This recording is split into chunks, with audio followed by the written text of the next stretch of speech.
Welcome to the Medical Staff Voice Live. I'm Dr. Stan Frosweig, Chief Medical Officer at Community Memorial Health System, and I'm joined today by Dr. Jill Hall, Urogynecology. Welcome, Dr. Hall. Thank you. Thanks for having me. So good to have you here. This is a great opportunity for our medical staff and community to learn more about you and your specialty. In order to do so, we have a few questions that will enlighten us and give us better insight into you and your practice. First of all, tell me a little bit about yourself. Where are you from? Where did you train? And what brought you to Ventura? Well, I grew up in Southern California in Lake Arrowhead in the mountains, actually, a pretty small town. And then I went to school for undergraduate at Brown University in Rhode Island.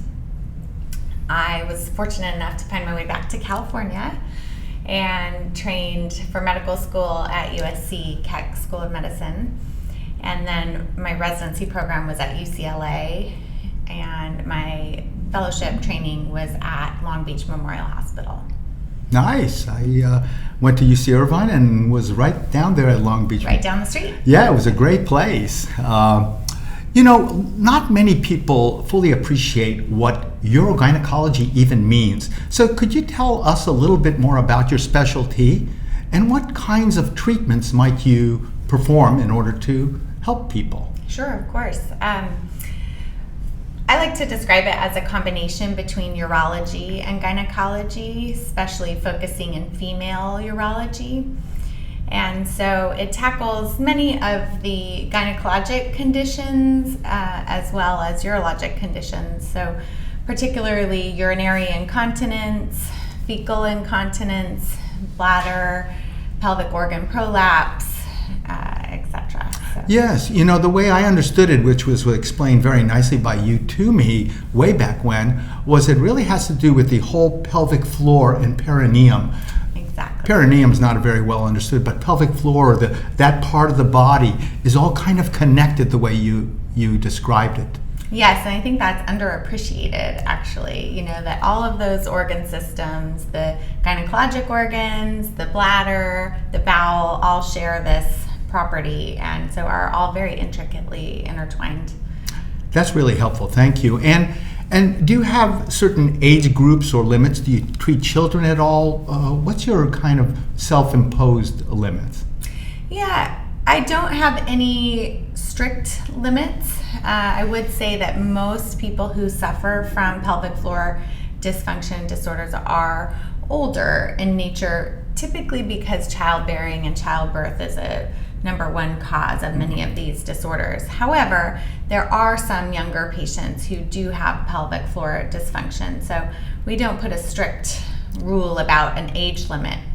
Pediatric urology is its own subspecialty, and so we steer away from seeing very young children typically, but we'll see infants and young children for some conditions, such as labial agglutination or particular chronic vaginitis, chronic infections. But most often those kiddos are best treated in the hands of a pediatric urologist because they can have urologic abnormalities that require a pediatric surgeon. Thanks for explaining that, because that helps at least give us a clue in which direction we should go. Where is your practice located? It's just here across the street in the same building as Grossman Imaging upstairs, and so it's called San Buenaventura Urology and Urogynecology. So it's a shared office with 3 of the urologists and myself and another urogynecologist. Nice, right across the street on Loma Vista. On Loma Vista. Excellent. Well, we have a fairly good idea now what it is that you do professionally. Outside of medicine, do you have any particular interests, hobbies, sports, or endeavors? Yeah, I do. I have a family with 3 children, so those 3 kiddos keep me pretty busy.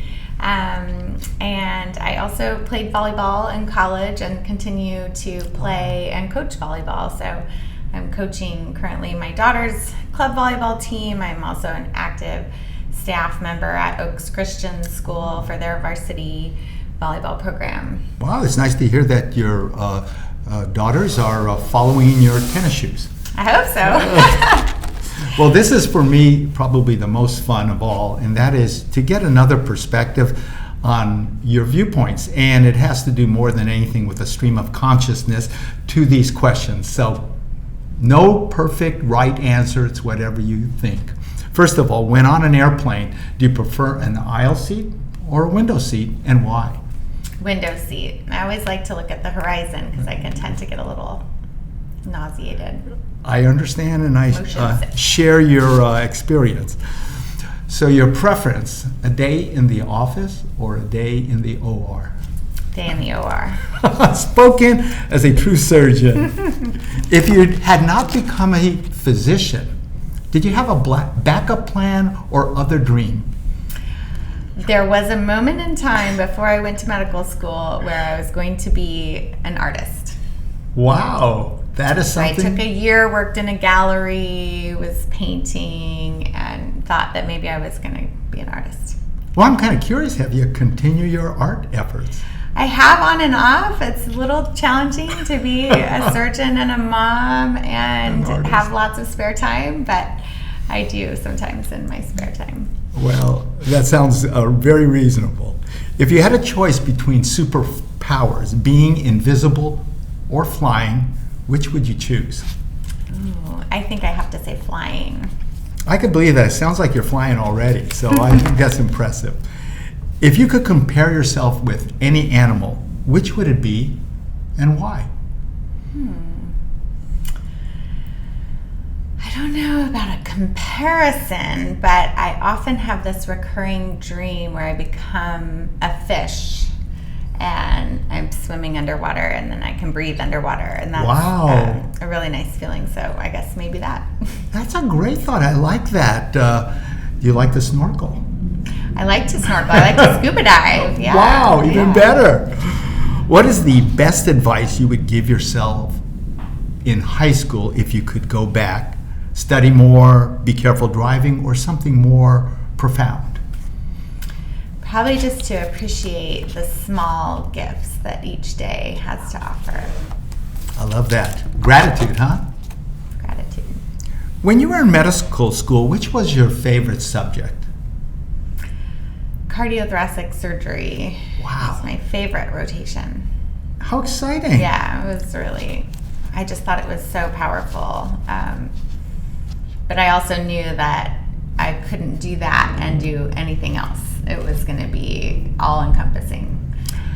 I think you were right. Yeah. When you travel in a car, do you prefer to be the driver or passenger? I prefer to be the passenger. Nice.